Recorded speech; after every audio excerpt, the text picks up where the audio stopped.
Hello la famille, bienvenue sur ma chaîne Richie Mecatech. Aujourd'hui, je vais vous montrer comment faire les niveaux de sa voiture.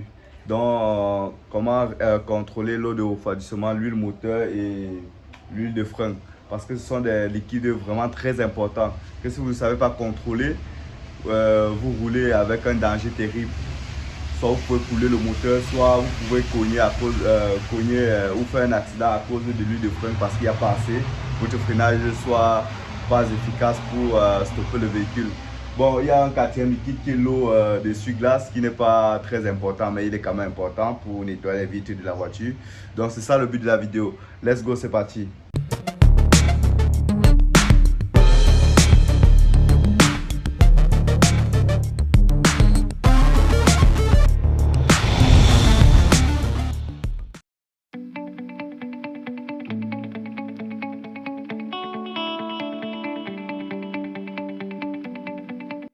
Pour commencer, déjà, on va commencer par l'huile moteur. Il faut déjà avoir un torchon déjà un peu propre.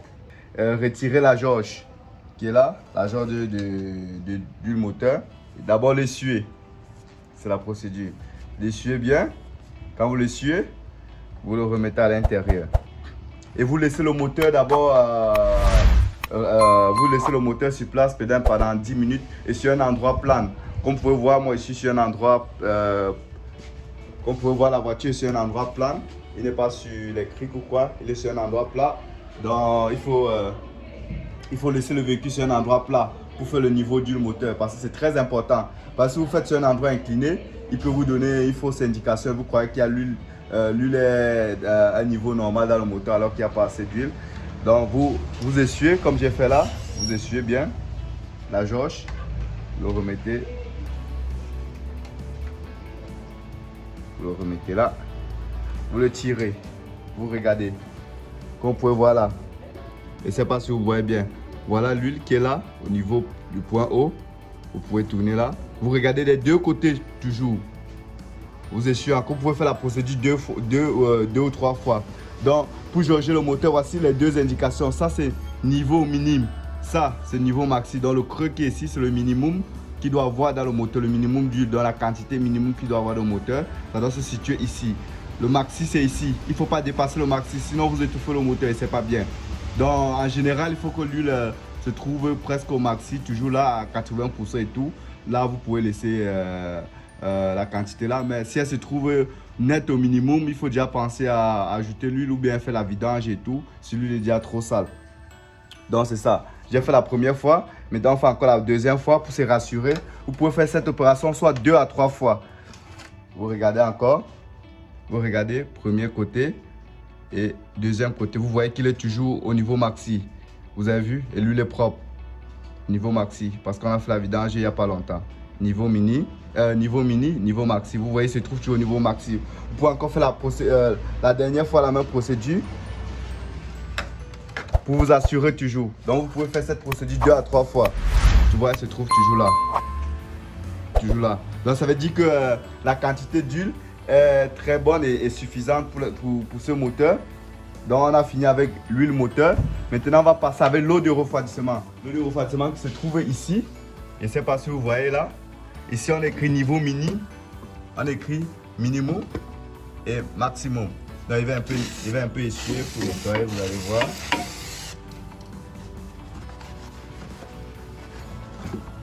Vous avez vu? Minimum, maximum. Minimum, maximum. Et vous avez vu qu'il est en dessous du minimum.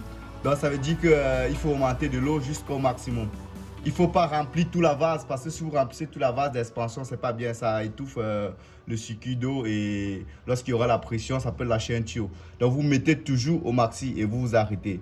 Minimum, maximum. Donc je vais ouvrir ici. Voilà. On peut nettoyer comme ça d'ailleurs. Attendez, il y a un peu trop de poussière.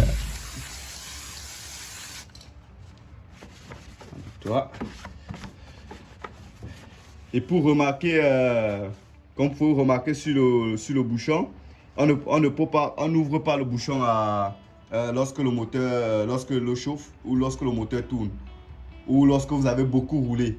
Vous devez attendre que la pression baisse dans le circuit avant d'ouvrir. Comme vous pouvez voir là, quand il y a les vapeurs, interdit d'ouvrir. Sinon, vous allez recevoir ça sur la face. vous avez vu, c'est quand c'est calme avant que vous ouvrez. On a mis OK à côté. Donc là maintenant on peut ouvrir parce qu'on a laissé le moteur pendant plus de 10 minutes. Donc on peut ouvrir maintenant. Et maintenant on va prendre le refroidissement qui est là. C'est mieux d'acheter toujours la même couleur et tout. Parce qu'il y a plusieurs couleurs sur l'eau de refroidissement. Et comme vous pouvez voir là, c'est écrit là. Liquide de refroidissement.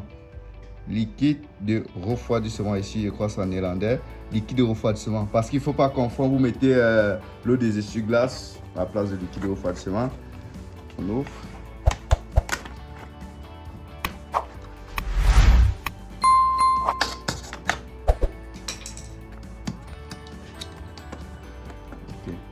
Bon, ici, on n'a pas d'entonnoir. On va essayer de faire sans verser. Normalement, il faut un entonnoir. Bon, on va essayer de calculer le trou. Waouh, on n'a pas centralisé bien. On va mettre jusqu'au maximum.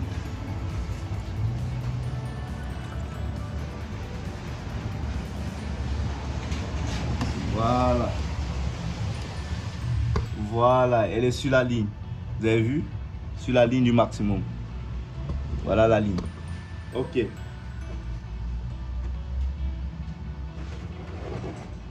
Vous avez vu?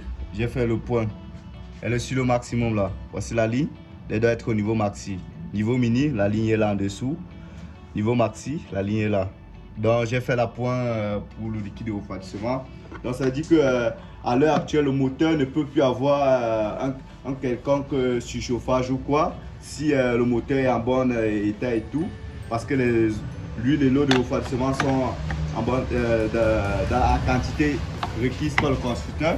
Maintenant, on va regarder le troisième liquide qui est le liquide de frein. Le troisième liquide qui est le liquide de frein. Le liquide de frein qui se trouve là. Je vais essuyer pour vous montrer. Le niveau maxi, c'est ici. Le liquide de frein. Voici. Je ne sais pas si vous voyez. Ici, le niveau maxi se trouve ici. Parce que ici, sur le liquide de frein, vous pouvez voir, il y a une extension. Ici, il y a une extension. Voilà une extension. Voici son extension. Voici où se trouve le réservoir, normalement. Ici. Voilà, voici le réservoir ici. Normalement, pour le liquide de frein. Et il y a le niveau minime ici. Le niveau minime se trouve là. Je ne sais pas si vous avez cette voiture, vous allez regarder. Le niveau minime se trouve là. On est loin. Attendez, ici, là, ici. Voilà. Voilà, comme vous pouvez voir là, j'ai un peu agrandi. Voilà, niveau mini, il se trouve là. Niveau mini se trouve ici. Niveau maxi se trouve ici. Donc, on va regarder, contrôler, on va ouvrir, regarder où se trouve l'huile. Vous avez vu? L'huile se trouve au niveau maxi, l'huile se trouve là. Donc, pas besoin d'ajouter, l'huile se trouve là. Donc, pas besoin d'ajouter l'huile de frein. L'huile de frein se trouve à la quantité requise par le constructeur. Donc, après, ça c'est l'eau de sur-glace. Et je crois qu'il y en a. Mais elle est au fond parce que quand j'ai regardé, quand j'ai tiré les sur-glace, elle donnait. Donc, les amis, cette vidéo sera très importante pour les nouveaux conducteurs, pour ceux qui viennent d'avoir la voiture. Parce que cette vidéo va vous permettre d'éviter de couler vos moteurs ou d'avoir des accidents à cause du freinage ou des longs freinages parce qu'il n'y a plus assez d'huile. Donc, c'est pour les nouveaux conducteurs. Donc, essayez de regarder la vidéo, essayez d'appliquer dans vos voitures. Et c'est très important. Merci d'avoir suivi la vidéo et à bientôt pour de nouvelles vidéos.